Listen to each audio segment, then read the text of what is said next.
Welcome to the Stephen Mansfield audio podcast.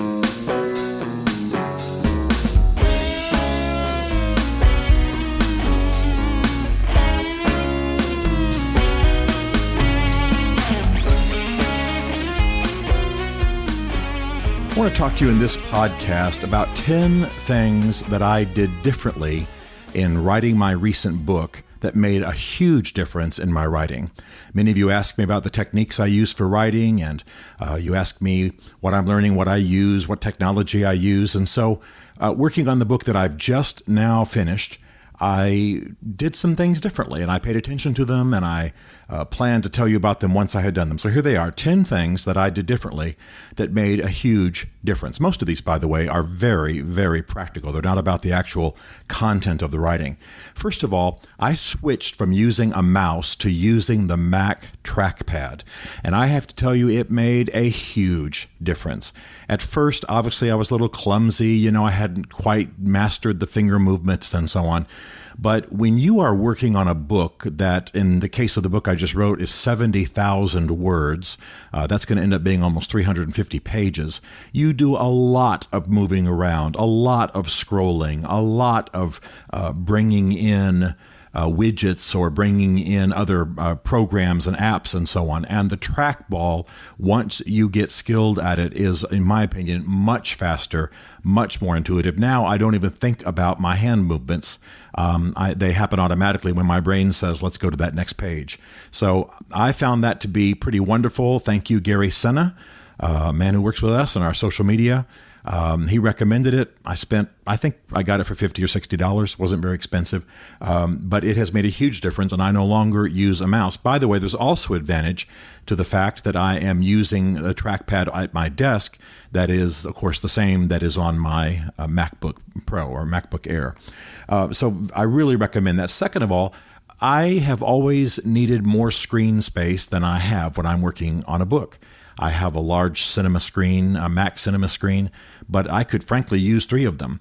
So one of the things I did this time, because of course I don't want to pay for 3 cinema screens, is I mirrored my laptop so that I didn't actually mirror it. I used it as a supplemental screen.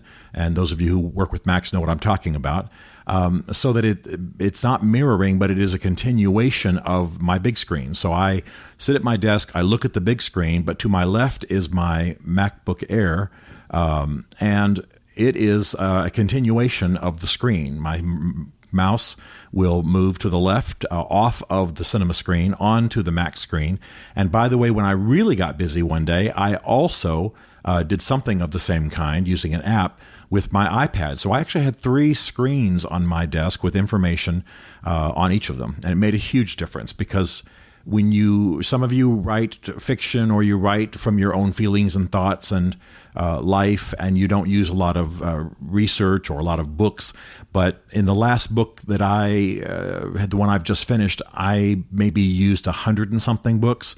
I've got 200 to 300 footnotes. You see, I have a lot of material. So I need to have things open and on the desk, and it made a huge difference.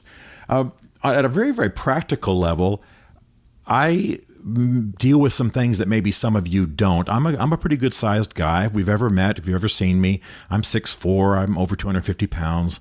And so, always having to fit into small cars and small showers and, beds that aren't made for a big guy is always an issue. But writing, as much as I love it, if I don't unkink my body, so to speak, if I don't think about my body during the day and take care of it, I can really end up in trouble, in pain. I can end up feeling weary. I can end up maybe not writing a few days into my writing week because I haven't been dealing with the effects of writing. And of course, it affects your creativity, affects your energy, it affects your motivation.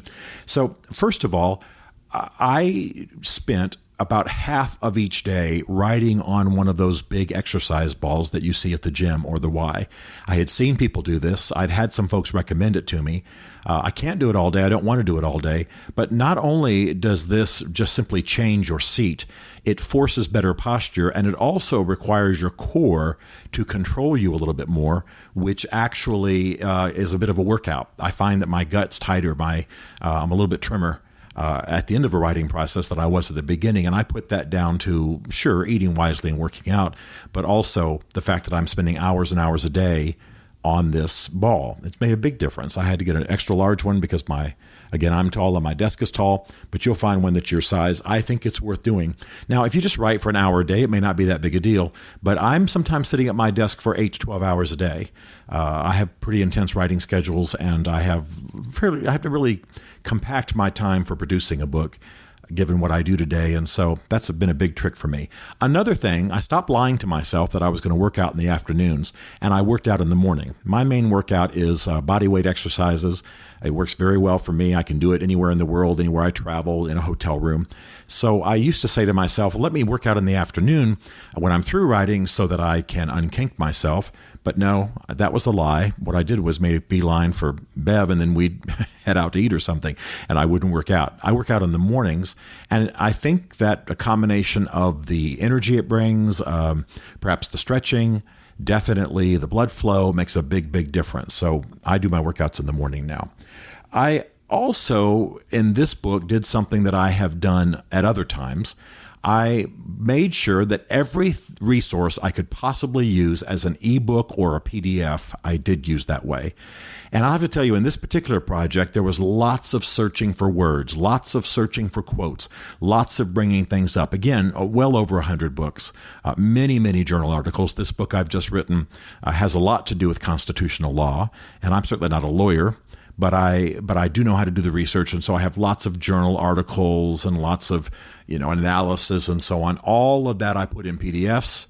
I put it on both my desktop or my Mac or laptop and my iPad, and it made a huge difference. I could find things faster. I can mark things. I can move them around. I can excise quotes from them.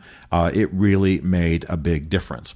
And by the way, separate from that, but related to it, is I put all of the articles that I needed to read for this project into PDFs. So in times past, I might have had just a link to an article on a given topic I needed to look at. But I found that having to open that article and go looking for what I was looking for within the article did not serve me well. So I printed, so to speak, everything into a PDF that I was going to use of an article, magazine article, journal article, etc.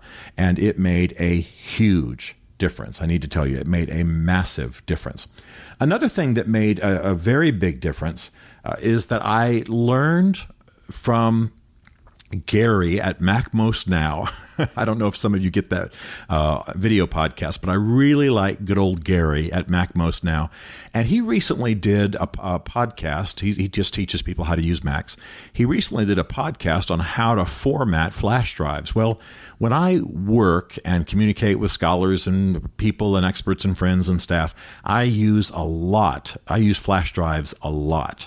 I'll write something here, fly to DC, do my business, meet with some of my staff there, and I'll load things on their computers from a flash drive. And I have, for many years, had problems with flash drives when I would save my Mac files on them because I wasn't formatting those flash drives. Well, it turns out that in the disk utility, you can format these flash drives for Mac specifically.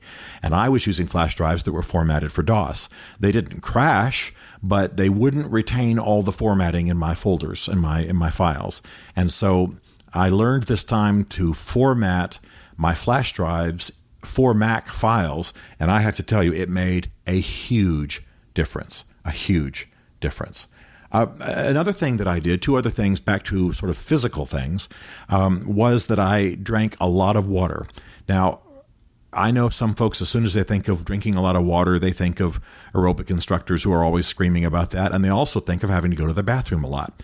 But I have done a little bit of study of the brain with some MDs and so on. I just wanted to understand it better, read some articles, and it seemed that everybody who knew what they were talking about said that dehydration is a huge problem. And since I work out now in the morning, and since I probably drink more caffeinated drinks than I should, I often would feel a little tired, and I began to drink water rather than think I should just quit, and immediately I would energize up. And I think that they're right. I think that the brain, the synapses, the connections that are firing in your brain as you think and write need water for their electrical connections. It affects your muscles. It makes you less sore, gives you more energy. It does all of the things that they say. And yeah, I have to go to the bathroom a little bit more, but that doesn't have to be a major break. The other thing is that at the end of every day, I would stretch. I would stretch at the end of every single day, just for about 5 or 10 minutes, just doing some standard, football player kinds of stretches. And it meant that I rested better, and it meant that I came back to work the next day. Now, some of the things that I've mentioned are not going to be relevant to some of you because you write on the move, you don't write for hours and hours. But for those of you who, like me, are at desks writing long hours, you've got big deadlines, you're working on big fat files, I have to tell you, these things made a huge, huge difference for me. So I used a trackball. I created more space by bringing my iPad and my laptop screens into play. I sat on an exercise ball. I exercised in the morning. I also drank a lot of water, and I stretched at the end of each day. I saved all of my research articles in a PDF. I did everything I could in ebooks, all journals and everything, so that I really could use the search functions. And by the way, when will they get ebooks up to the level they ought to be? We ought to be able to tell page numbers. We ought to be able to, there are all kinds of things we ought to be able to do that we can't, but it's time for those to get better.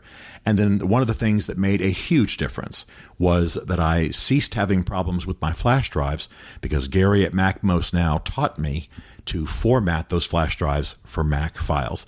These are all small, practical things. They don't have to do with the words actually going on the page, but they made a big difference. I am in the editing phase here for a few days.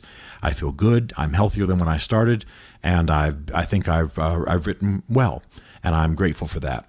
Listen, we want to have communication with you about a lot of things. We want to tell you about some online classes we're going to be having and about some other projects. Go on my website at stephenmansfield.tv and sign up. We offer you some benefits, some bennies. We want to give you things that will help you. And we want to also let you know about some of the classes and some of the things that we'll be doing. We'll eventually start letting you know also about when I'm speaking in your area. So stephenmansfield.tv, you'll see an opportunity to sign up for our contact list, and we want to be in contact with you. We also want you to take a look at the website. If I can help you by speaking in your area, or we can serve you with a book or some of the consulting that we do, we are more than willing to do it. Stephen Mansfield is a New York Times best-selling author, a popular speaker, and a frequent faith and culture commentator on CNN, Fox, and the Huffington Post. His groundbreaking books on faith and society include The Faith of George W. Bush, The Search for God in Guinness, Mansfield's Book of Manly Men, and The Miracle of the Kurds. You can learn more about Stephen at stephenmansfield.tv and greatman.us, and connect with him on Facebook and on Twitter under the name Mansfield Writes. The Stephen Mansfield podcast is produced by Isaac Darnell, who also wrote, performed, and produced the Rockin' Podcast theme song. Be sure to rate the Stephen Mansfield podcast in the iTunes Store. This is a Chartwell Literary Group production.